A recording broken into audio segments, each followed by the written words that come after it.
So then he goes back to that beginning thing.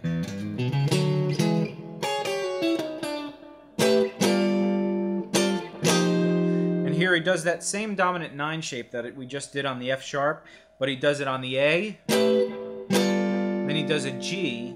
Then he does a G again to the F natural. So basically do that same shape, but start up on with your top finger on your bass note on the A note, which is the 12th fret.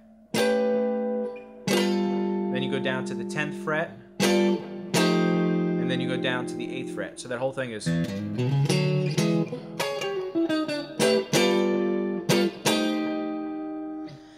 Then he just cycles through that probably about 4 times. So the first section is.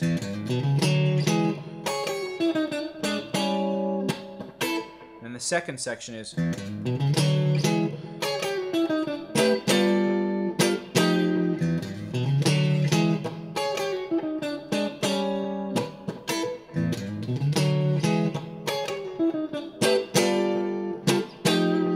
then he does that, like I said, about 4 times. Then the B section he gets into it is just.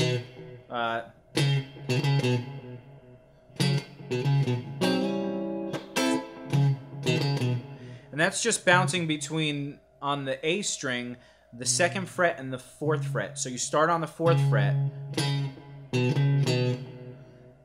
So that's 4, 2, 4, 2, but in a rhythm of. Then he does it again. But I think that time he hits that note instead of going back there. So then he slides up from a half step below this chord, which basically it's barring the 4th fret on the D, G, and B string, and then you put your first finger or your second finger on the 5th fret of the G string. So it looks like this D chord, but on the middle strings on the 4th fret.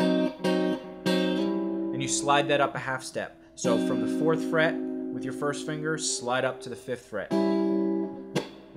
Then he scrapes down again and does that double stop that we talked about again, with barring the 5th fret of the E and the B string.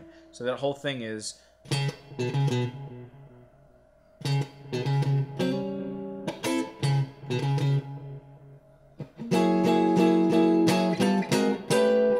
Now, when he gets to that part, he goes up from the F sharp to the G sharp, and you'd think he'd go up to the A, but he goes down to the B major, or B dominant 7. And this chord is the same as basically your G major chord, or your B major chord, and you pull your pinky off. And you can also put your pinky on the 10th fret of the B string if you want. So that goes.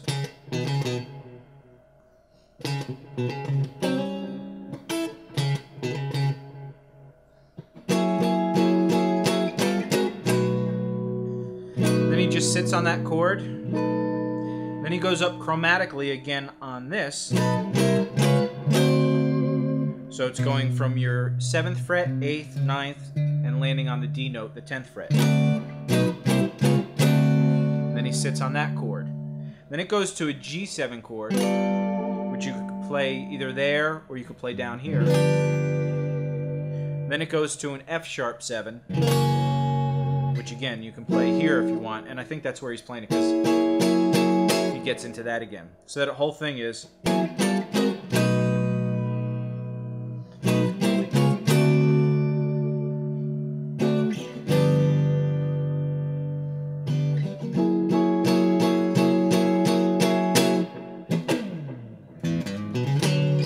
And then right after that, he does one of these little scrapes with the pick, and then he slides down the E string back into that main riff again. So that's pretty much the rhythm section, except after he goes through that again, when the sax solo comes in, he instead of going to this, he does it up here. So it's basically going off this D note to the E note. And then he does a few other little things in the rhythm section. But when he solos, he's actually soloing over this part. And if you look at that, that's the minor 7, or the flat 7 of C sharp. So that whole section is really over C sharp minor.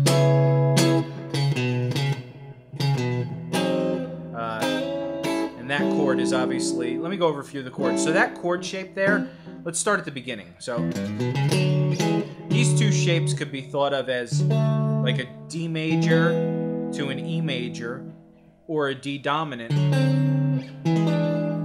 to an E dominant, right? Because it's the root and the major third on both of those chords. And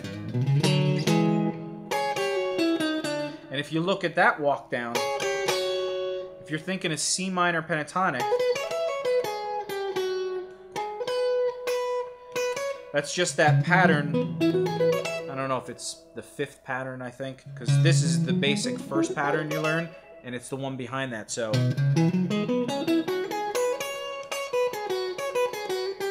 with that note in between. So, and that's your flat 5.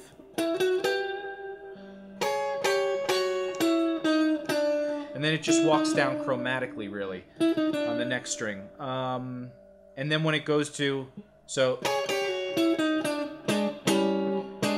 those notes, you could think of that as, you can almost think of it as either your major third and dominant 7 of E, and going back down to E flat, or you could think of it as the approach from this to this target, which is really like an A dominant chord.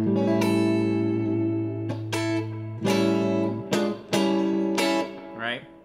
And then all these chords are just pretty standard, you know, dominant 9, dominant 7. So that's a little bit of the theory behind it. Again, I didn't want to dive too much into it. I just wanted to maybe get you to recognize this is coming from that one pattern of the pentatonic scale. And if you end on that note, you got the root note. And then some of those double stops, you can see the major third, minor third, the dominant 7, and all that. So anyway, enough of that. I hope you guys enjoyed that. Really cool. I think that's a great little groove rhythm, and it's something that you can, that's real simple, and you could use to, you know, in jam session, just a little funk groove kind of thing. You can record it, use it as a backing track, and solo over it. Real simple C minor pentatonic or E major pentatonic soloing. And again, like I said, we're going to get into the solo lesson hopefully in the coming week or two. And I will put a link to that. So I hope you guys enjoy that. Hope you guys like this lesson. If you do, please click subscribe and like. That really helps us, as I keep saying, to let us know that you guys really like these lessons. And the more videos that get likes as opposed to other ones, or we see subscriptions from those videos, then we realize that maybe that's the direction a lot more people want to see our lessons going in. So I hope you guys enjoyed that. Check out guitarbreakdown.com. Should be up and running by the end of the year, hopefully by the end of this month, November. And we got a few really cool things scheduled for the end of the year, so stick around, and I will see you on the next lesson. Thanks.